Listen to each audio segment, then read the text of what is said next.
A letter to God. The house, the only one in the entire valley, sat on the crest of a low hill. From this height, one could see the river and the field of ripe corn dotted with the flowers that always promised a good harvest. The only thing the earth needed was a downpour or at least a shower. Throughout the morning, Lencho, who knew his field intimately, had done nothing else but see the sky towards the northeast. Now we are really going to get some water, woman. The woman who was preparing supper replied, Yes, God willing. The older boys were working in the field while the smaller ones were playing near the house until the woman called to them all. Come for dinner. It was during the meal that, just as Lencho had predicted, big drops of rain began to fall. In the northeast, huge mountains of clouds could be seen approaching. The air was fresh and sweet. The man went out for no other reason than to have the pleasure of feeling the rain on his body. And when he returned, he exclaimed, These aren't raindrops falling from the sky. They are new coins. The big drops are 10-cent pieces and the little ones are fives. With a satisfied expression, he regarded the field of ripe corn with its flowers draped in a curtain of rain. But suddenly a strong wind began to blow, and along with the rain, very large hailstones began to fall. These truly did resemble new silver coins. The boys, exposing themselves to the rain, ran out to collect the frozen pools. It's really getting bad now, exclaimed the man. I hope it passes quickly. It did not pass quickly. For an hour, the hail rained on the house, the garden, the hillside, the cornfield, on the whole valley. The field was white as if covered with salt. Not a leaf remained on the trees. The corn was totally destroyed. The flowers were gone from the plant. Lenjo's soul was filled with sadness. When the storm had passed, he stood in the middle of the field and said to his son, A plague of locusts would have left more than this. The hail has nothing left. The hail has left nothing.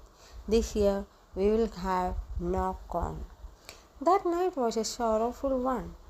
All our work for nothing. There's no one who can help us. We'll all go hungry this year. But in the hearts of all who lived in that solitary house in the middle of the valley, there was a single hope, help from God. Don't be so upset. Even though it seems like a total loss, remember, no one dies of hunger. That's what they say. No one dies of hunger. All through the night, Lencho thought only of his one hope, the help of God, whose eyes, as he had been instructed, see everything, even what is deep in one's conscience. Lencho was an ox of a man working like an animal in the field, but still he knew how to write.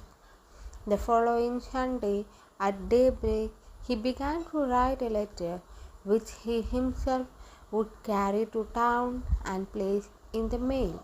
It was nothing less than a letter to God. God, he wrote, if you don't help me, my family and I will go hungry this year. I need 100 pesos in order to sow my field again and to live until the crop comes, because the hailstorm. He wrote to God on the envelope, put the letter inside, and still troubled, went to town. At the post office, he placed a stamp on the letter and dropped it into the mailbox. One of the employees, who was a postman and also helped at the post office, went to his boss, laughing heartily, and showed him the letter to God. Never in his career as a postman had he known that address. The postmaster, a fat, amiable fellow, also broke out laughing. But almost immediately he turned serious and, tapping the letter on his desk, commented, "What faith! I wish I had the faith of a man who wrote this letter, starting up a correspondence with God." So, in order to shake the writer's faith in God, Postmaster came up with an idea and showed the letter. But when he opened it, it was evident that to answer it, he needed something more than goodwill, ink, and paper. But he stuck to his resolution. He asked for money from his employees. He himself gave part of his salary, and several friends of his were obliged to give something for an act of charity. It was impossible for him to gather together the 100 pesos, so he was able to send the farmer only a little more than half. He put the money in an envelope addressed to Lencho, and with it a letter containing only a single word as a signature, God. The following Sunday, Lencho came a bit earlier than usual to ask if there was a letter for him. It was the postman himself who handed the letter to him, while the postmaster, experiencing the contentment of a man who has performed a good deed, looked on from his office. Lencho showed not the slightest surprise on seeing the money. Such was his confidence, but he became angry when he counted the money. God could not have made a mistake, nor could he have denied Lencho what he had requested. Immediately, Lencho went up to the window to ask for a paper and ink on the public writing table. He started to write with much wrinkling of his brow, caused by the effort he had to make to express his idea. When he finished, he went to the window to buy a stamp, which he licked and then affixed to the envelope with a blow of his fist. The moment the letter fell into the mailbox, the postmaster went to open it.